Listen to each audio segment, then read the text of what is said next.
and welcome to the third episode of the Actual News Podcast. In today's episode, we talk about the White House addressing Republican threats of a governmental shutdown, U.S. and allies bolstering support for Ukraine, more updates on Syria and Gaza, and way more actual global news. Let's begin. First, I would love to read out the statement from the White House Press Secretary Karine Jean-Pierre on Republicans threatening a governmental shutdown. She says Republicans need to stop playing politics with this bipartisan agreement, or they will hurt hardworking Americans and create instability across the country. President-elect Trump and Vice President-elect Vance ordered Republicans to shut down the government, and they are threatening to do just that, while undermining communities recovering from disasters, farmers and ranchers, and community health centers. Triggering a damaging governmental shutdown would hurt families who are gathering to meet with their loved ones and endanger the basic services Americans, from veterans to Social Security recipients, rely on. A deal is a deal. Republicans should keep their word. Amen to that. Next, President Biden discussed media landscape in a new interview with Nick Hanover. He said he wanted to address the growing disconnect between how people experience the economy and how they perceive it. He attributed the gap to changes in the media landscape, stating that the press no longer functions as it once did. Quote, "We pick the news that we want to hear," unquote. While he emphasized the challenges posed by the technological shift and acknowledged the difficulty of discerning truth in today's media environment, and questioned how to resolve the lack of clear evidence in the public discourse. Next, Matt Gaetz' ethics report is indeed to be released after the House panel's secret vote. The lawmakers voted this month to release an investigative report into the conduct of the former congressman, people with knowledge of the matter said. It is an abrupt turnabout for the panel, which had previously declined to release it. This was first reported by the New York Times.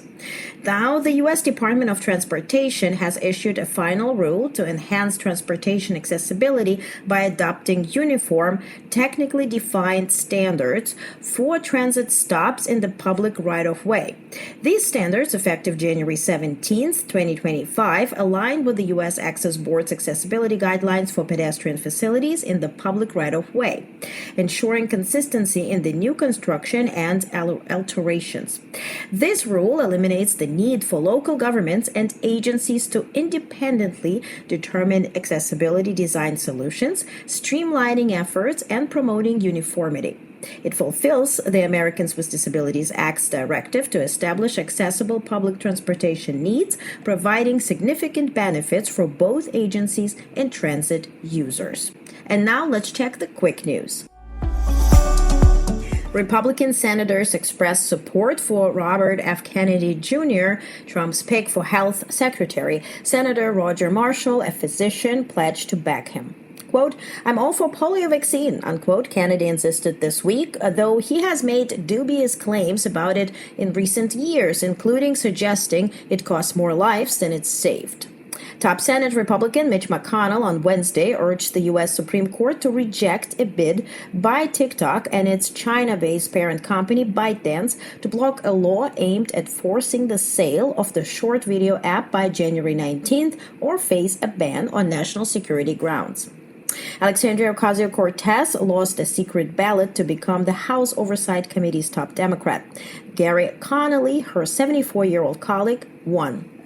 House Republicans reported that former Representative Liz Cheney should face criminal investigation for her role in the January 6th Select Committee.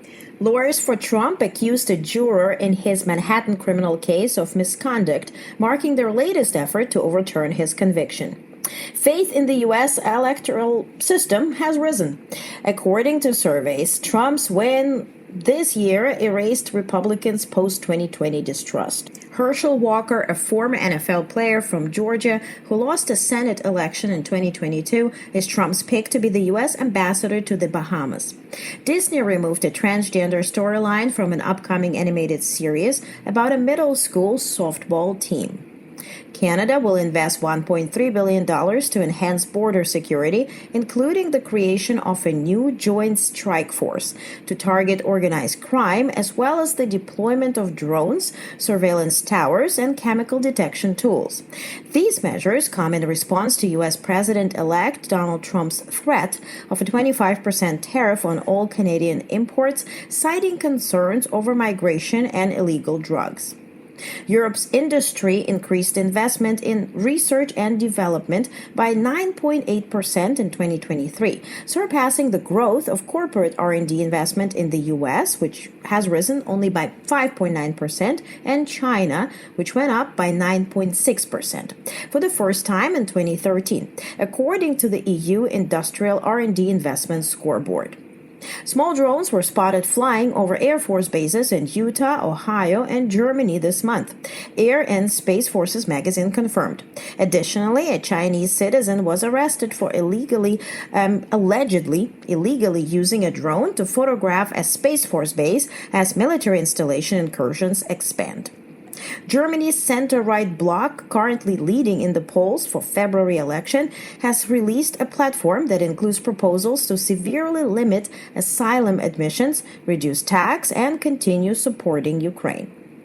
Elon Musk and SpaceX failed to comply with federal reporting protocols designed to protect state secrets. Among other violations, Musk did not provide details of meetings with foreign leaders. Syria's new rulers have promised amnesty to rank-and-file soldiers conscripted under Bashar al-Assad. Hundreds lined up to learn whether this promise applies to them. The Islamists governing Syria have controlled the city of Idlib for years. Residents say they have imposed strict laws but also improved public services. Benjamin Netanyahu visited territory Israel recently seized in Syria, and he vowed that Israeli troops would remain in the country for the foreseeable future. Russia's Federal Security Service has not identified the suspect, but stated that he is an Uzbek man who has recruited by Ukrainian intelligence agencies to carry out the assassination of Russian Lieutenant General Igor Kirillov in Moscow yesterday. And let's continue. The North American Electric Reliability Corporation, NERC, or NERC, has issued a warning in its latest annual report, stating that the power infrastructure is not being developed quickly enough to meet the growing demand driven by artificial intelligence and electrification. The report projects that about half of the United States will face an increased risk of energy shortages over the next decade, with the potential for blackouts during peak demand periods in both the U.S. and Canada. The demand surge, fueled by technological advancements, poses significant challenges to maintaining reliable energy supplies across the continent.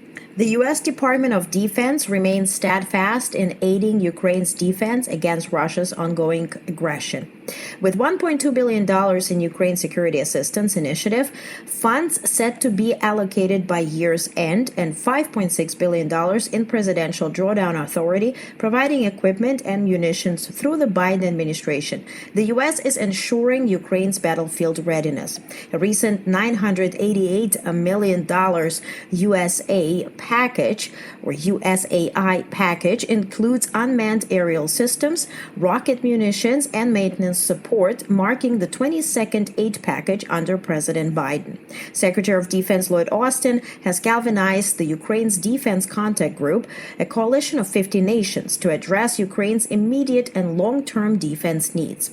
This global effort has resulted in over $59 billion in security assistance, with some allies contributing more than a percentage of GDP than the U.S. 13 coalition members are driving force development in areas like air defense and artillery, with plans to formalize support strategies in the new year. On the battlefield, Ukraine continues to defend key regions. In Donetsk, Ukrainian forces are repositioning to stronger defensive positions as Russia advances toward Pokrovsk, albeit slowly. Meanwhile, in the Kursk border region, Ukraine faces a Russian counter-offensive bolstered by 12,000 North Korean troops, who have suffered significant casualties.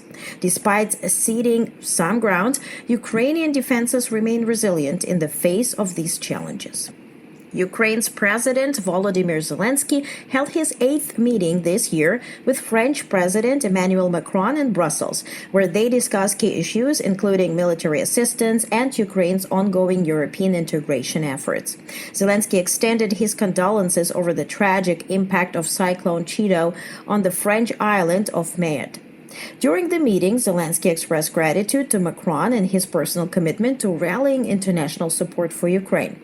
He emphasized that establishing a just peace for Ukraine would also ensure security for all European nations. The discussion focused on the military needs of Ukraine, with Zelensky providing a detailed list of requirements for Ukrainian forces, particularly in strengthening air defense and long-range capability. Zelensky thanked France for its significant defense contributions, including more than 5 billion euros in assistance, its involvement in Ramstein coalitions, and its training of the Anne of Kiev Brigade. He also highlighted Ukraine's anticipation of the upcoming training for the 2nd Strategic Reserve Brigade. Additionally, Zelensky acknowledged France's continued support of Ukraine's European integration process. While in Brussels, also, Zelensky met with the NATO Secretary General Mark Rutte. And so Zelensky emphasized that security guarantees for Ukraine are the primary focus of ongoing negotiations. Before his meeting with NATO Secretary General, Zelensky highlighted the importance of a unified European stance on securing Ukraine and supporting its military. Quote, "During these 2 days, it is crucial to meet with all our partners to ensure a joint, not divided, position on how to secure Ukraine and strengthen our people and army," unquote.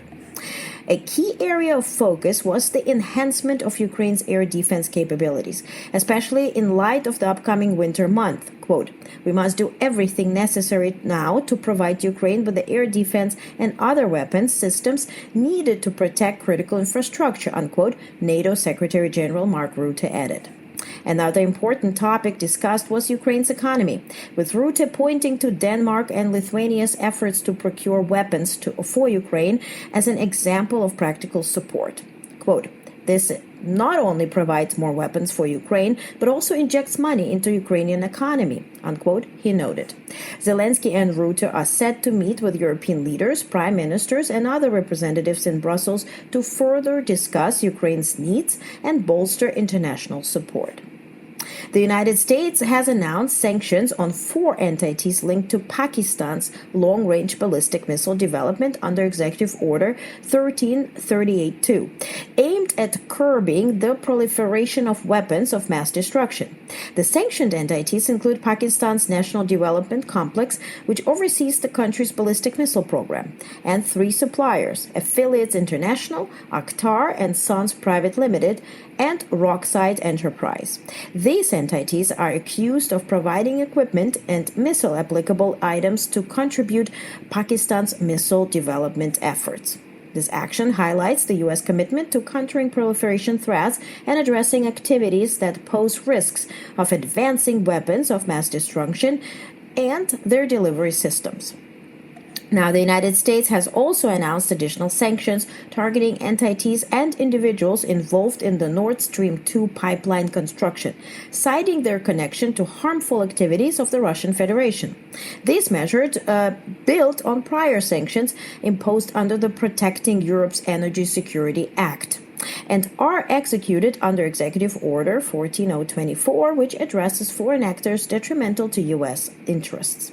Sanctioned entities include marine service and transport companies such as Samara Heat and Energy Property Fund, joint stock company Nobility, limited liability company Coxomim Struns, and others, along with vessels they own or manage. The sanctions also target Nord Stream 2 AG, the pipeline operator, and related figures like Matthias Warning, its former CEO. Additionally, insurance provider Limited Liability Company, RNCB Insurance, previously sanctioned under PEESA, is included for its role in supporting the project. The U.S. Department of the Treasury's Office of Foreign Assets Control has sanctioned 2 entities and 2 individuals involved in the development and procurement of sensitive navigational systems for the Iranian military, particularly those used in unmanned aerial vehicles and missiles. The targeted organizations such as the Islamic Revolutionary Guard Corps, Aerospace Force, Self-Sufficiently Jihad Organization are crucial to Iran's ballistic missile and UAV programs. This action, carried out in coordination with the Department of Commerce and the Department of Justice, underscores the U.S. commitment to disrupting Iran's efforts to covertly acquire components for these weapons systems. CIA Director William Burns is meeting today with Qatar's Prime Minister to discuss a potential ceasefire and hostage deal in Gaza, according to an unnamed source familiar with the matter. The CIA did not comment on the meeting.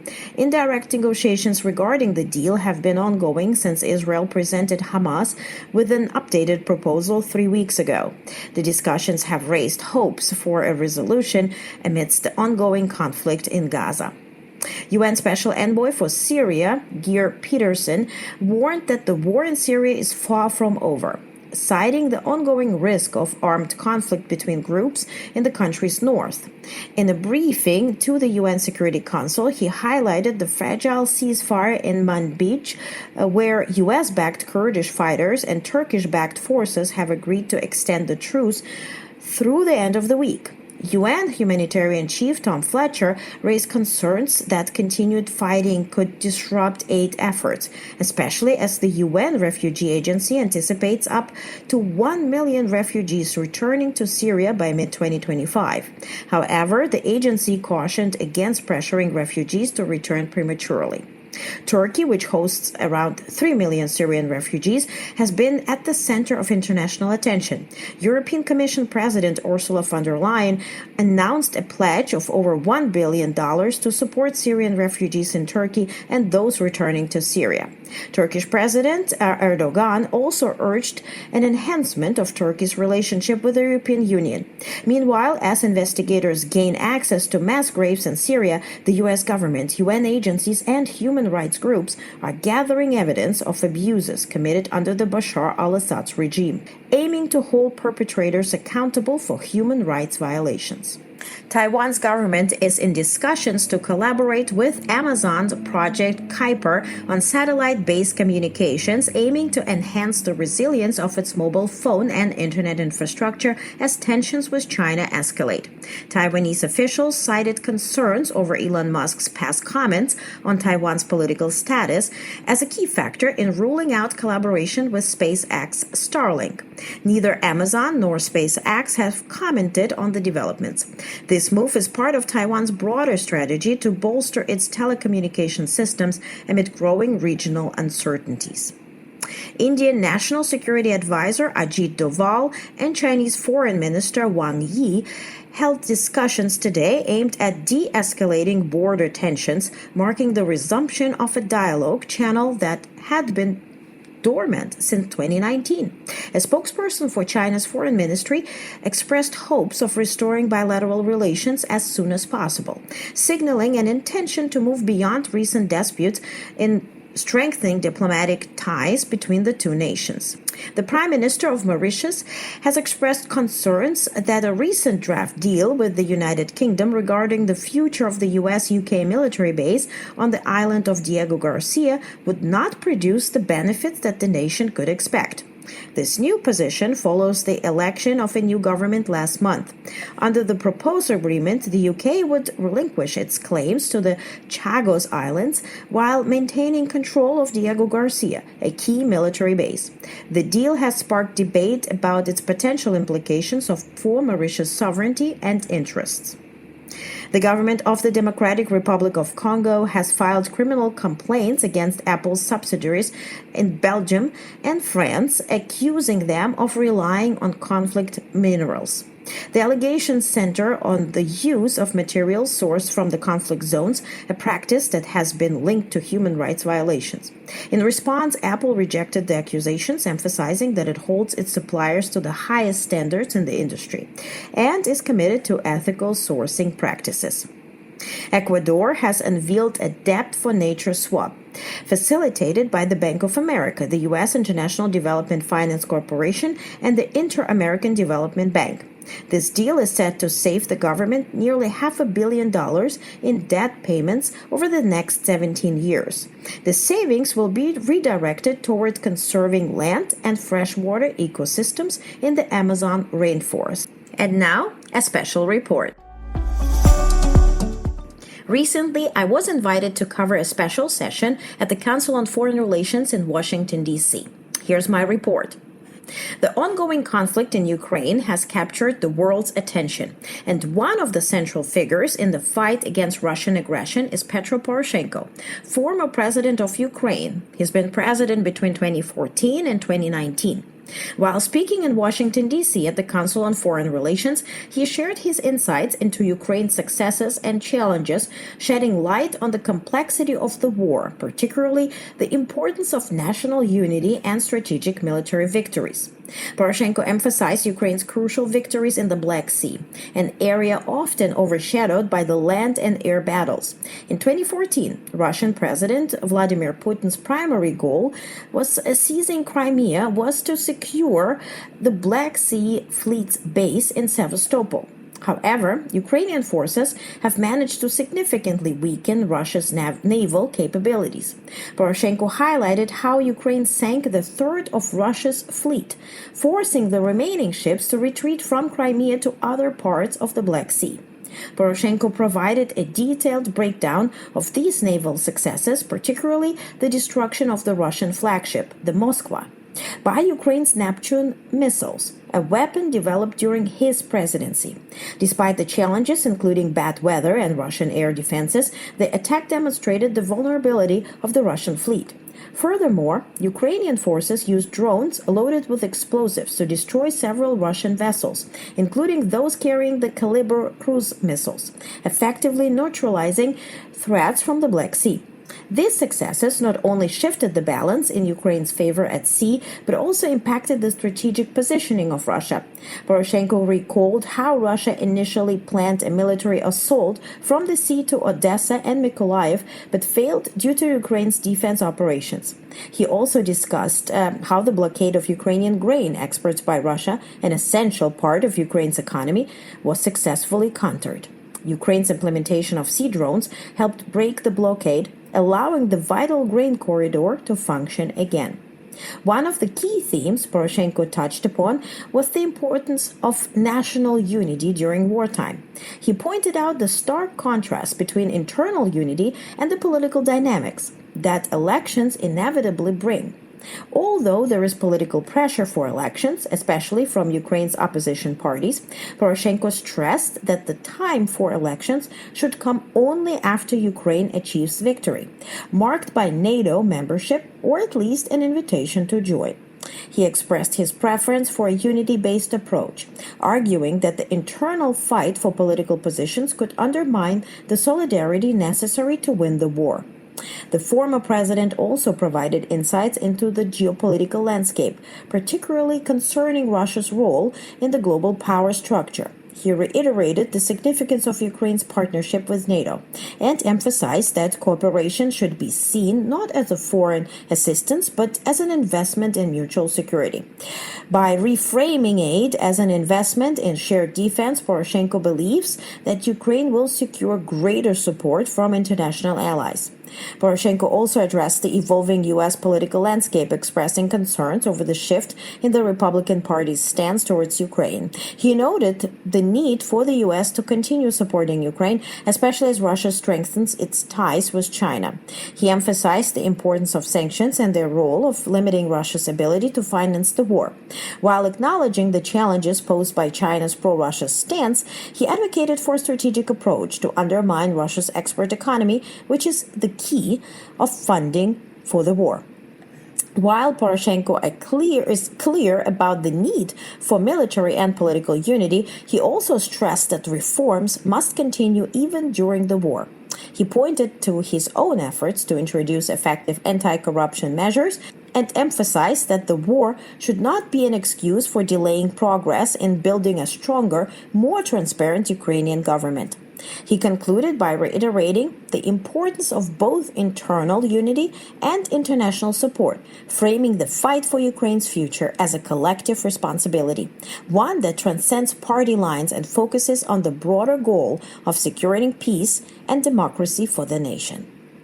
And that's it for today. I truly hope you have the time to check out my AM actual news, which I present on YouTube, so you can have also the visual aspect of the actual news delivery. And also please sign up for the newsletter. All the links are located in the description of this episode. Thank you so much for listening, and I will see you back tomorrow right here on the Actual News Podcast.